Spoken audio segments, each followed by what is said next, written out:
So Psalm 87, this is a kind of a obscure little psalm. It's just 7 verses long.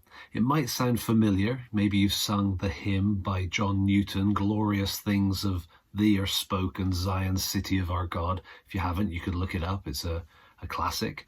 And it's really based on this psalm. And so why is there a psalm about a city? And what's glorious about it? It's not that the city is being celebrated because of events that have happened there, or because of the architecture or the beauty that it has intrinsically.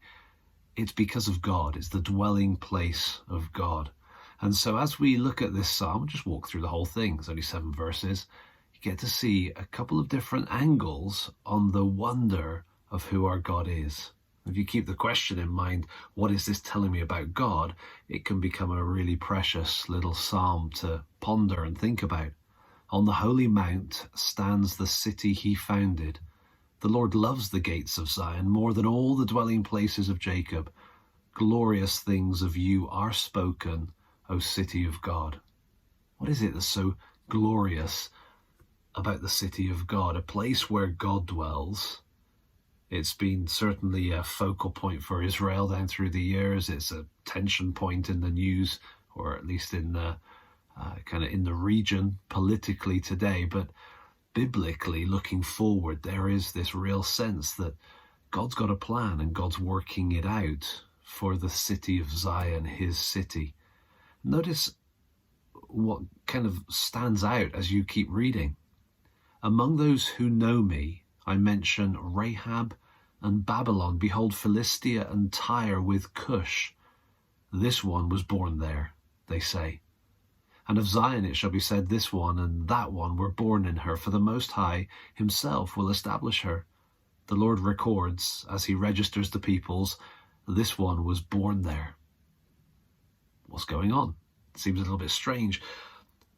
I think what we can take from this, what we can allow to soak into our hearts is, okay, here's a psalm, God inspired, that is 7 verses long. And here we've got 3 verses speaking about the city, God's dwelling place, and who's there, who is being celebrated.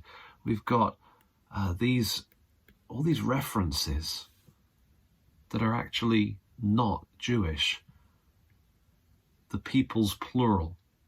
It's interesting, isn't it, how God's city ultimately becomes a dwelling place not just for his people Israel, but for his people redeemed from all nations. This repetition of being born there, this is an indication that these aren't just guests that are there for a feast or for business or for a special sporting event or something. No, these are people that have been brought in and have become part of the community. That says something about our God, doesn't it? That he reaches out and brings people into his people from all the peoples of the world, to be brought into God's own city, God's place. And then you've got verse 7 right at the end here. Singers and dancers alike say, all my springs are in you. It's an obscure little psalm. No getting away from it. But what it tells us, what it pictures, is quite striking. We've got the reality of God dwelling in the midst of his people. But then his people being people from all nations that are brought together, not just as guests, but to belong.